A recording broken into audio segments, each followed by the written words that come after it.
G'day, I'm Eustace Black, author and all-round net fun guy. Welcome to the We Agnostics podcast. I may not believe in religion, but I believe in you.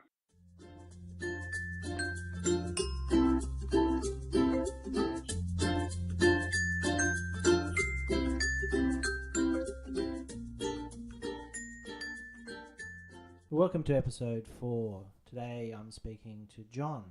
John, tell me a little bit about yourself. Yeah, well, hi everyone. I'm John. I'm an alcoholic and an addict.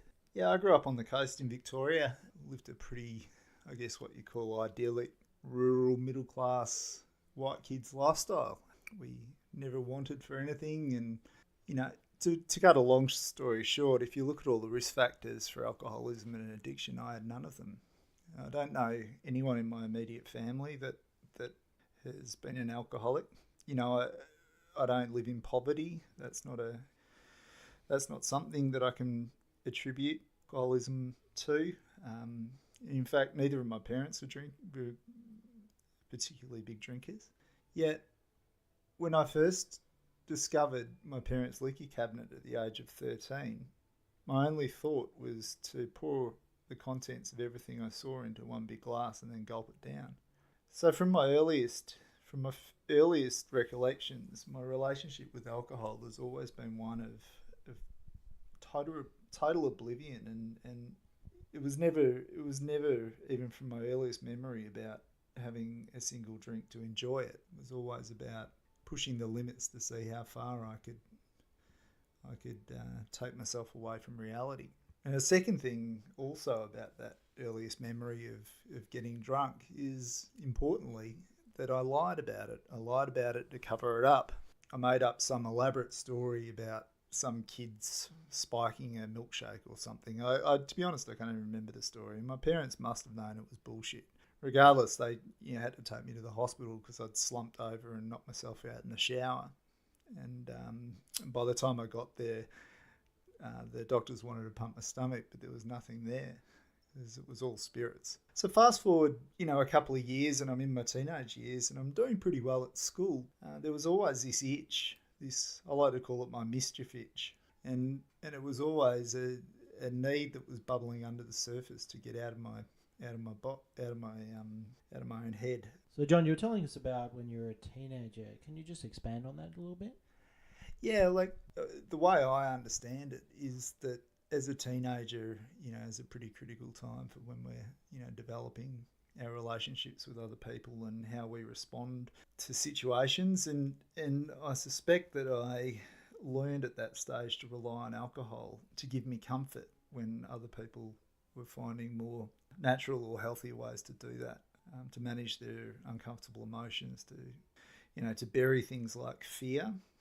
I had a really bad car accident when I was 18. I took a car off a cliff.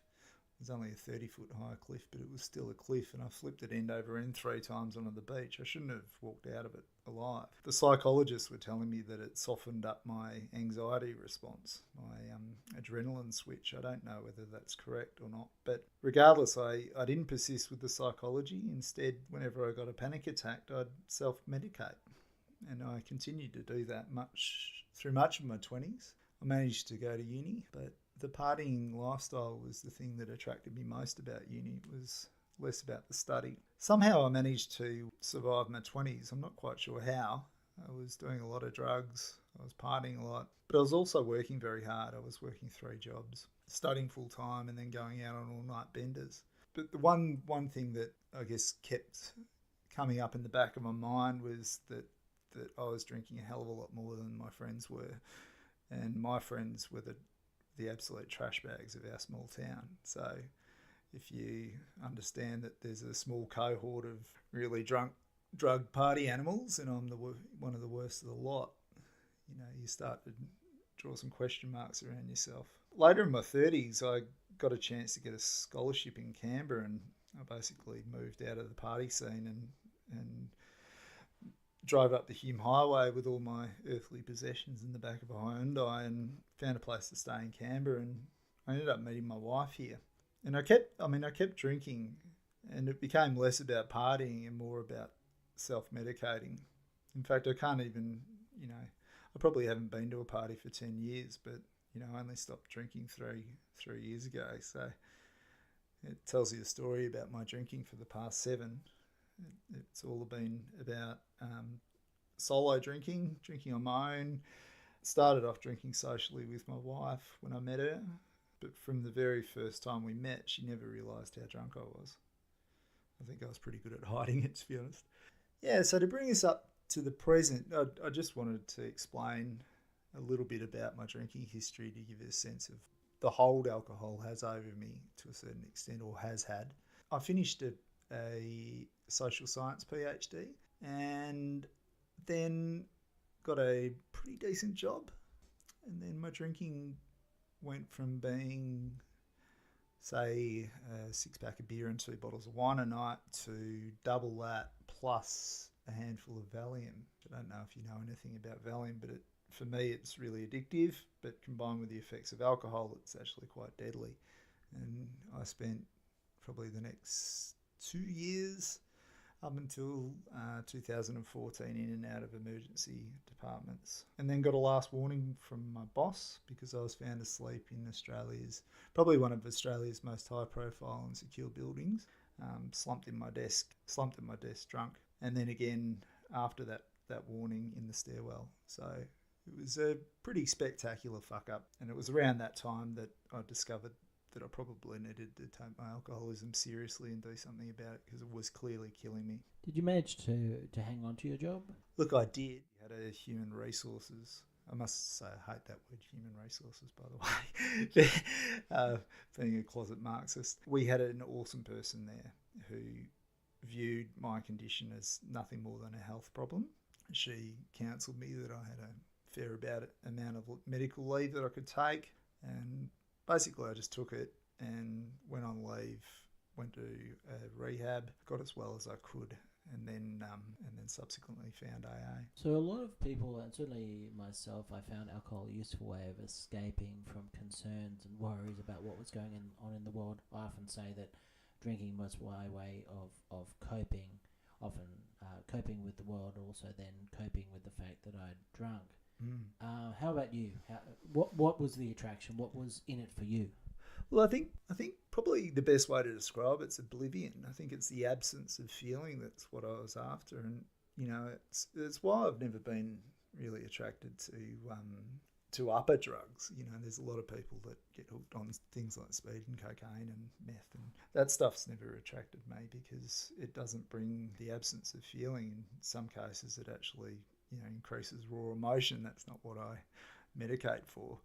And no, that's another reason why I've always been extremely nervous around opioids. I know that is a potential addiction for me, and I recently, you know, had surgery last year, something minor but painful, and they gave me some oxycodone, and that sent me absolutely loopy. I experienced similar cravings to that after you know, prescribed dose to what I experienced from alcohol, and certainly so from Valium. So it's for me, and it's taken me a long time to realise this. My drinking is all about the absence of feeling, which I guess brings me back to why I need AA in my life, is because I need something to teach me to fill in the gaps between my years when I took up drinking and my teenage years. I feel that I missed out on a lot of socialisation between then and my early 20s and even beyond that. There's a lot of people in AA, we always laugh and joke and say that we're teenagers or children stuck in adult bodies, and I fully believe that about myself. You know, we review our own behaviour in AA, we review our own motivations and our personal history, and I certainly have done a lot of writing and journaling about this to try and uncover why I drink. And the heart of it, I believe, that I just need to learn new tools. I need to learn healthier ways of dealing with the world, and for me to feel comfortable about being in the world. Which brings me back to AA. You know, like I really needed to hit rock bottom, and that's a figure of speech that's really popular in AA, but I needed to hit rock bottom and bounce. I had a lot of rock bottoms. I was working on a research project, actually looking at therapeutic approaches to managing addiction, of all things. and I was on a field trip. We call it a field trip to Central Australia, and I was using a drug, which is a horrible drug that was developed in the 40s, which makes you really, really sick. It's called antabuse if you drink on it. Now, I took myself off that the night before I went on this field trip just so I could drink. So I'd obviously made the decision to have a bust. And then I thought that the drug had got out of my system, so I hit the booze pretty hard at the hotel bar and then wound up in hospital because my heart was beating so fast I thought I was going to have a heart attack, and it turned out I was having a response to this drug. So, John, you were talking about AA. I was just wondering, how did you find AA? Yeah, I found AA, well, I was first exposed to it through a rehab that I went to over in Western New South Wales. You know, the AA was, we were encouraged or pretty much made to go to these AA meetings, and it was really an excuse for everyone to skive off and have cigarettes, really. But you know, that was my first impression. There was a guy there who had a form of sobriety. He was a non-religious AA member, and he was a really fit kind of 40-something dude who had his shit together, and he really put a good impression in my mind that you know that you could get sober in AA and still retain any beliefs you have about the world being a non-spiritual place, which is something that really is fundamental to me. You know, the AA says, you know, are you prepared to do anything to get sober? And I say, yes, yes, I am. Are you willing to believe in a God that you don't believe exists? No, of course I'm not going to do that. But am I willing to accept that there's a power greater than me operating the universe? I am. I'm not that naive or vain, to be honest, anymore. I suspect though I was in the final few months of my drinking. I walked into AA and saw God on the wall, and I didn't last very long. You know, I thought it was a totally religious program. I thought it was it was giving candy with one hand and then pulling you into the church with the other. You know, I thought that the whole purpose of AA was to convert vulnerable people to a Christian way of life. I was cynical about it, and I was wrong, to be honest. Absolutely flat out wrong. I see AA these days as being the best example of a completely egalitarian humanist organisation that there is on the planet, and it's astonishing that it's been able to survive as long as it has. I think the other reason because of that is because of its profoundly humanist egalitarian principles. Now these principles I think are codified in the 12 traditions.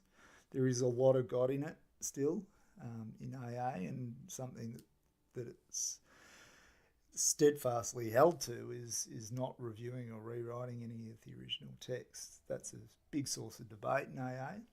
We won't talk about that here today, but you know, everyone's got their own views about that. But for me, I think I just want to make the point is that I walked in with big resentment about the church. I walked in with some preconceptions about what AA is, and then I walked out and did a hell of a lot more drinking for 12 months.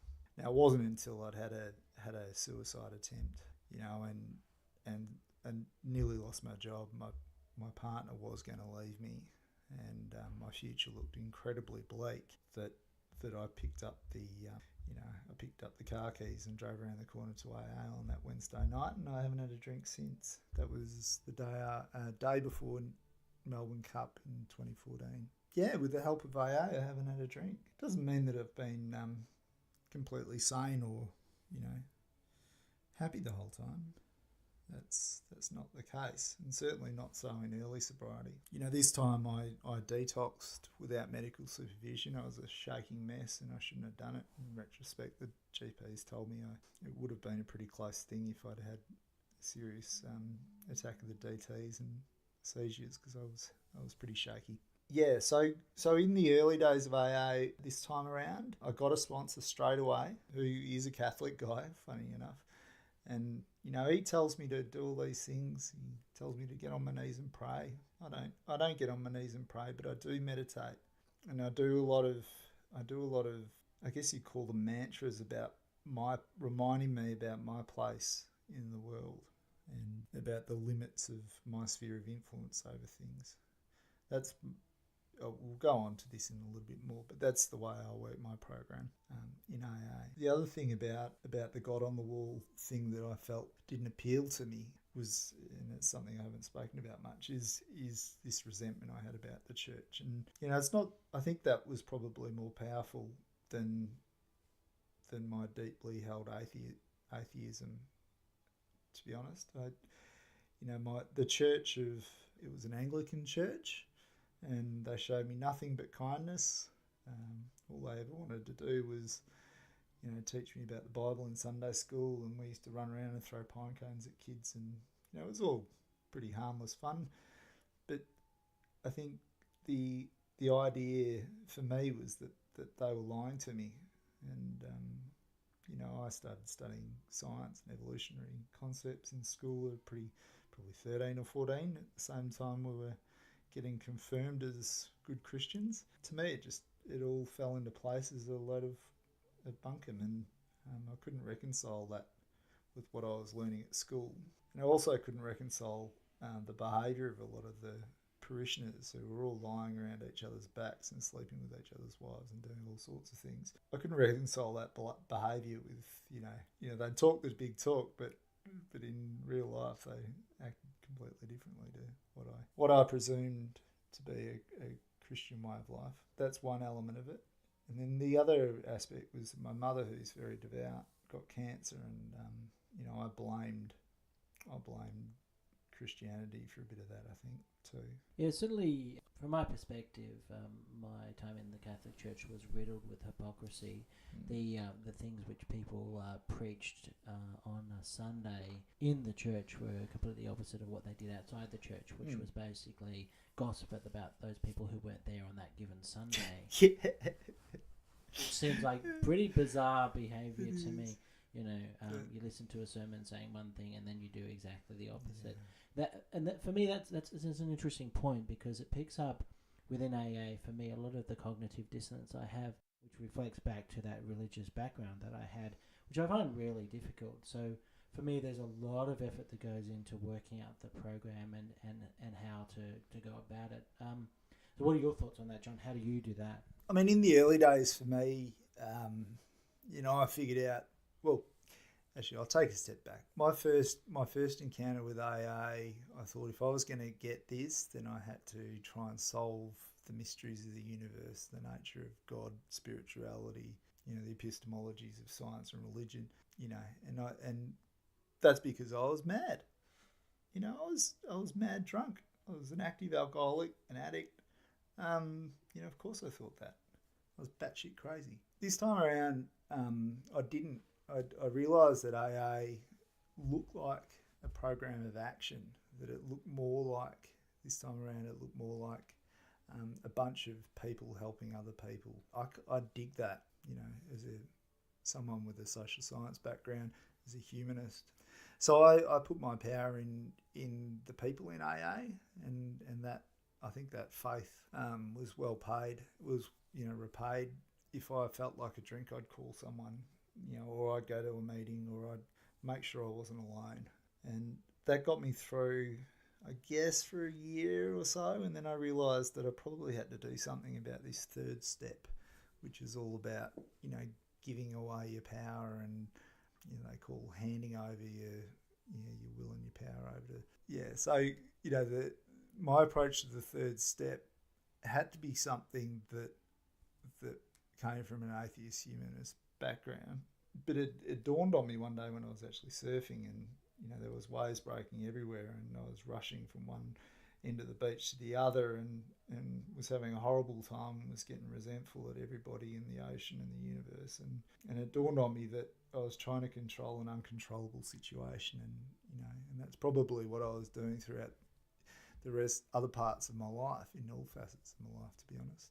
And so I guess since that opening up of that awareness, my sobriety's taken a huge leap forward. I wouldn't call that being struck by a bolt of spiritual lightning. I think it was just an awareness that came about through work, a lot of talk with other alcoholics, a lot of self-reflection, and just understanding that there's a hell of a lot more going on outside of my sphere of control. So, John, what I hear you saying is that in some ways there's a methodology that we need to use as people who are not religious in order to make sense of our time in AA. I remember reading a book when I was studying, and it was called Surrender and Catch. It was about social research methods. It talked about how people have to suspend their judgment about a situation in order to understand it. So surrendering our own judgment of the situations mean we can catch the meaning that other people are trying to give us. In AA, I think I spent a lot of my time doing that, particularly in traditional meetings where I don't want to critically engage with or analyse what a person is saying, because that will mean I'm exercising my idea of what's happening. Rather, I surrender to their definition of the situation, listen to what they have to say, and when I'm doing that, I can really catch the message that they're trying to send. For me, as you already mentioned, AA is very much humanism in action. So part of that is to accept people at where they are, accept what they say, because when I do that, I'm able to make use of what they have done. For me, AA is definitely a program of action. It's about adding my system of action to it. And if I want to, I can always come back later and critically analyse it. Not that I do, I don't find that particularly useful.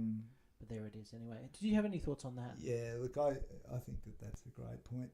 You know, and that's both, it goes to the heart of what makes me uncomfortable about AA and what I love about AA too, is that, you know, we might not always agree with what other people are saying, you know, but we're all in this together, and I share more in common with the people in the rooms of AA than I do of, you know, anyone else. You know, it's so funny that I can go to an AA meeting on the other side of the world and walk into a room and feel like I'm at home, and I think that there's a similarity in our shared experience there that transcends our differences.